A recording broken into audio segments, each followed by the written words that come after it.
ಎಷ್ಟೋ ಜನರು ಕಾಲಿಲ್ಲದೆ ನಡೆದಾಡಲಾಗದೆ ನರಳಾಡ್ತಾ ಇದ್ರು. ಅದೆಷ್ಟೋ ಜನರು ಕೈ ಇಲ್ಲದೆ ಊಟ ತಿಂಡಿ ತಿನ್ನೋಕೂ ಆಗದೆ ಸಂಕಷ್ಟ ಅನುಭವಿಸ್ತಾ ಇದ್ರು. ಅಂತಹ ಅಸಹಾಯಕ ಜೀವಗಳಿಗೆ ಆದಿಚುಂಚನಗಿರಿ ಆಸ್ಪತ್ರೆ ನೆರಳಾಗಿ ನಿಂತಿದೆ. ಕೈಕಾಲು ಕಳೆದುಕೊಂಡ ನೂರಾರು ಜನರಿಗೆ ಆದಿಚುಂಚನಗಿರಿ ಮಹಾವಿದ್ಯಾಲಯ ಹಾಗೂ ಆಸ್ಪತ್ರೆ ದಾರಿದೀಪವಾಗಿದೆ.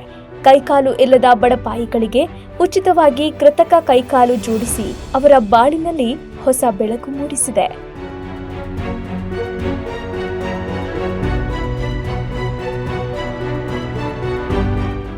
ಬಿಜಿ ನಗರದಲ್ಲಿರುವ ಆದಿಚುಂಚನಗಿರಿ ವೈದ್ಯಕೀಯ ಮಹಾವಿದ್ಯಾಲಯ ಮತ್ತು ಆದಿಚುಂಚನಗಿರಿ ಆಸ್ಪತ್ರೆಯು ಸಾರ್ಥಕ ಸಮಾಜ ಸೇವೆಗೆ ಸಾಕ್ಷಿಯಾಯಿತು. ಪರಮ ಪೂಜ್ಯ ಜಗದ್ಗುರು ಶ್ರೀ ಶ್ರೀ ಶ್ರೀ ಡಾಕ್ಟರ್ ನಿರ್ಮಲಾನಂದನಾಥ ಮಹಾಸ್ವಾಮೀಜಿಯವರ ದೀಕ್ಷಾ ದಿನದ ಅಂಗವಾಗಿ ಉಚಿತ ಕೃತಕ ಕೈ ಮತ್ತು ಕಾಲು ಜೋಡಣಾ ಶಿಬಿರ ಆಯೋಜಿಸಲಾಗಿತ್ತು. ಜುಲೈ 10ರಿಂದ ಜುಲೈ 21ರವರೆಗೆ ನಡೆದ ಈ ಶಿಬಿರದಲ್ಲಿ 500ಕ್ಕೂ ಹೆಚ್ಚು ಫಲಾನುಭವಿಗಳು ಹೆಸರು ನೋಂದಾಯಿಸಿಕೊಂಡಿದ್ರು. ಆ ನೊಂದ ಜೀವಗಳಿಗೆಲ್ಲ ಉಚಿತವಾಗಿ ಕೃತಕ ಕೈ ಮತ್ತು ಕಾಲು ಜೋಡಣಾ ಪ್ರಕ್ರಿಯೆ ಅತ್ಯಂತ ಯಶಸ್ವಿಯಾಗಿ ನಡೆಯಿತು. ಈಗ ನಾನು ನಿಮಗೆ ಕೈ ಮತ್ತು ಕಾಲು ಕೊಡ್ತಾ ಇದ್ದೀನಿ, ಹಾಕ್ಕೊಂಡಿದ್ದೀರಿ, ಓಡಾಡ್ತಾ ಇದ್ದೀರಿ. ಇನ್ನೊಂದು ಸ್ವಲ್ಪ ವರ್ಷಗಳು, ಇನ್ನು ಚಿಕ್ಕ ಹುಡುಗರಿದ್ದೀರಿ, ಮಧ್ಯಮ ವರ್ಗದವರಿದ್ದೀರಿ. ಈಗಾಗಲೇ ಎಷ್ಟು ಸಾಕಷ್ಟು ರಿಸರ್ಚ್ ಆಗಿದೆ ಅಂತಂದರೆ ಈಗ ಪ್ರತಿಯೊಂದನ್ನು ಕೂಡ ನೀವೇ ಎತ್ತಬೇಕು, ನೀವೇ ನೆನೆಸ್ಬೇಕು. ಈಗ ನಾನು ಕೈ ಎತ್ತಬೇಕು, ನಾನು ಮನಸ್ಸಿಗೆ ಬಂದರೆ ಸಾಕು ಕೈ ಇಡುತ್ತೆ, ಹೌದಾ? ಆಮೇಲೆ ಕೈ ಬೆರಳುಗಳು ಆಡುತ್ತವೆ, ಏನು ಬೇಕೋ ಅದು ಇಟ್ಕೊಳ್ತವೆ, ಎಲ್ಲವೂ ಕೂಡ ಕಾರಣ ಆಗಿದೆ. ಅದೇ ರೀತಿಯಲ್ಲಿ ಈಗ ಆಗ್ತಾ ಇರ್ತಕ್ಕಂಥ ಆರ್ಟಿಫಿಷಿಯಲ್ ಇಂಟೆಲಿಜೆನ್ಸು, ರೋಬೋಟಿಕ್ಸ್ ಯುಗದಲ್ಲಿ ಸುಮ್ಮನೆ ಮನಸ್ಸಿನಲ್ಲಿ ಬಲಗಡೆ ಬೆರಳು ಆಡಬೇಕು ಅಂದರೆ ಆಡುತ್ತೆ, ಎಡಗಡೆ ಬೆರಳು ಆಡಬೇಕು ಅಂದರೆ ಹಿಂಗೆ ಬೇಕಂಗೆ ಆಡುತ್ತೆ, ಹಿಡ್ಕೊಳ್ಬೇಕು ಅಂದರೆ 5 ಬೆರಳುಗಳು ಕೂಡ ಇದಾಗುತ್ತೆ. ಇಂತಹದ್ದೇ ಒಂದು ಸಂಶೋಧನೆ ಈಗ ಆಗಿ ಅದು ಈಗಾಗಲೇ ಅಸ್ತಿತ್ವಕ್ಕೆ ಬಂದಿದೆ. ಮುಂದಿನ ವರ್ಷಗಳಲ್ಲಿ ಅಂತಹದೇ ಯೋಜನೆಯ ಕೃತಕವಾಗಿರ್ತಕ್ಕಂಥ ಕೈಕಾಲುಗಳನ್ನು ಆ ಮಟ್ಟಕ್ಕೆ ನಮ್ಮ ದೇಹದೊಂದಿಗೇ ಅವು ಭಾವನಾತ್ಮಕವಾಗಿ ಜೋಡಣೆ ಆಗುವ ರೀತಿಯಲ್ಲಿ ವ್ಯವಸ್ಥೆ ಕೂಡ ಬರ್ತಾ ಇರೋದ್ರಿಂದ ಮುಂದಿನ ವರ್ಷಗಳಲ್ಲಿ ಇದರ ನಿಟ್ಟಿನಲ್ಲಿ ನೀವು ಕೂಡ ಯೋಚನೆ ಮಾಡಿ ಅವರಿಗೆ ಒಂದು ಭರವಸೆಯನ್ನು ಕೊಡೋಣ. ಖಂಡಿತ ಅದು ವಿಪುಲವಾಗಿ ಮುಂದೆ ಬಂದಾಗ ಅದು ಕೂಡ ಆಗ್ತಕ್ಕಂಥ.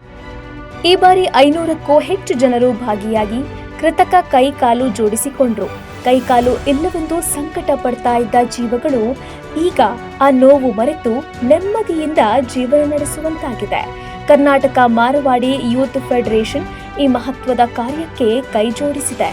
ಆದಿಚುಂಚನಗಿರಿ ಮಠದ ಈ ಸೇವೆಗೆ ಸಮಾರೋಪ ಸಮಾರಂಭದಲ್ಲಿ ಭಾಗಿಯಾಗಿದ್ದ ಆರೋಗ್ಯ ಸಚಿವರಾದ ದಿನೇಶ್ ಗುಂಡೂರಾವ್ ಮೆಚ್ಚುಗೆ ವ್ಯಕ್ತಪಡಿಸಿದರು.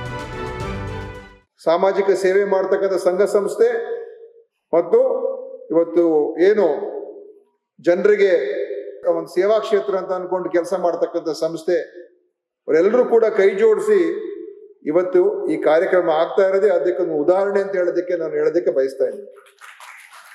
ನಮ್ಮ ಆದಿಚುಂಚನಗಿರಿ ಟ್ರಸ್ಟ್ ಅವರು ನಾವು ಈ ವ್ಯವಸ್ಥೆಗಳನ್ನ ನಾವು ಮಾಡಿಕೊಡ್ತೀವಿ, ನೀವು ಇಲ್ಲಿ ಬಂದು ಇಲ್ಲಿಯ ಜನರಿಗೆ ಅದನ್ನು ಒದಗಿಸುವಂಥದ್ದು. ಯಾರಿಗೆ ಇವತ್ತು ಕೈ ಕಾಲು ಕಳ್ಕೊಂಡಿದ್ದಾರೆ ಅಂಥವ್ರಿಗೆ ತಮ್ಮ ಜೀವನವನ್ನ ಮುನ್ನಡೆಸ್ಕೊಂಡು ಹೋಗ್ತಕ್ಕಂಥದ್ದಕ್ಕೆ ಅವ್ರಿಗೆ ಸಾಧ್ಯವಾಗುವಂಥ ಕೆಲಸ ಮಾಡೋದಕ್ಕೆ ಏನು ಇವತ್ತು ಅವರಿಬ್ಬರು ಕೈ ಜೋಡಿಸಿದ್ದಾರೆ. ನಾನು ಒಬ್ಬ ಆರೋಗ್ಯ ಸಚಿವನಾಗಿ ಪೂಜ್ಯ ಸ್ವಾಮೀಜಿ ಅವರಿಗೆ ನನ್ನ ವಿಶೇಷವಾದ ಅಭಿವೃದ್ಧಿಗಳನ್ನು ನಾನು ಸಲ್ಲಿಸಲೇಬೇಕಾಗ್ತದೆ. ಈ ಶಿಬಿರದ ಸಮಾರೋಪ ಸಮಾರಂಭದಲ್ಲಿ ಮಾಜಿ ಸಚಿವರಾದ DC Thammanna, SC trustee D Devaraj, Adichunchanagiri ವಿವಿಯ ಕುಲಪತಿಗಳಾದ ಡಾಕ್ಟರ್ ಎಸ್ಎನ್ ಶ್ರೀಧರ, ಆದಿಚುಂಚನಗಿರಿ ವಿವಿಯ ವಿಶ್ರಾಂತ ಕುಲಪತಿಗಳಾದ ಡಾಕ್ಟರ್ ಎಂಎ ಶೇಖರ್, ಆದಿಚುಂಚನಗಿರಿ ವಿವಿಯ registrar doctor CK Subbaraya, Karnataka Marwadi youth federation ಅಧ್ಯಕ್ಷರಾದ ಎಫ್ಆರ್ ಸಿಂಘ್ವಿ, ಆದಿಚುಂಚನಗಿರಿ ವೈದ್ಯಕೀಯ ಮಹಾವಿದ್ಯಾಲಯದ ಪ್ರಾಂಶುಪಾಲರಾದ ಡಾಕ್ಟರ್ ಎಂಜಿ ಶಿವರಾಮ್, ಆದಿಚುಂಚನಗಿರಿ ಆಸ್ಪತ್ರೆಯ COH doctor KM Shivakumar, Adichunchanagiri ಆಸ್ಪತ್ರೆಯ ಡಿಸಿಒಎಚ್ ಡಾಕ್ಟರ್ ರವಿ ಕೆಎಸ್ ಹಾಗೂ ಮುಖ್ಯ ಪಿಆರ್ಒ ಧರ್ಮೇಂದ್ರ ಸೇರಿದಂತೆ ಹಲವು ಗಣ್ಯರು ಭಾಗಿಯಾಗಿದ್ದರು.